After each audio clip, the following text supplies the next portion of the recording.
Hello hello hello, আজকে থেকে একটা নতুন সিরিজ শুরু করতে চলেছি। মাঝে মাঝেই হয় একা একা যখন রান্না করি, রান্নার শুরুতে জানি না যে শেষে গিয়ে কী তৈরি হতে চলেছে।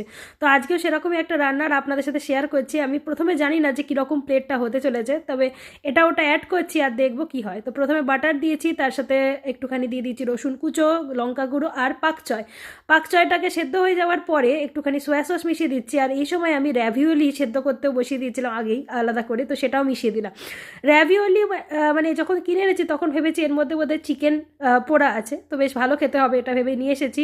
পরে টেস্ট করতে গিয়ে দেখলাম যে না না, এর মধ্যে গোট চিজ বা ছাগলের দুধের তৈরি চিজ দেওয়া ছিল। আর সেটার এমনই বোটকা গন্ধ, যাই না অনেকের খুব ভালো লাগে, আর আমার এত বেশি বাজে গন্ধ লাগে যে সেটা অল্পই খেলাম। তখন একটু বাটার রাইস বানিয়ে নিয়েছি পাকচয় দিয়ে দিয়ে এভাবে প্লেটিং করে নিলাম। আর রাত্রে ডিনারটা আমার এভাবেই সেরে নিয়েছিলাম। বাইরে এখনও আলো আছে কিন্তু ডিনার করার টাইম হয়ে গেছে, কারণ এখন ফ্রান্সে সূর্যাস্ত হচ্ছে 8:30টারও পরে। তো সবাই ভালো থাকবেন, ভালো লাগলে লাইক শেয়ার সাবস্ক্রাইব করে দেবেন। টাটা, দেখা হচ্ছে।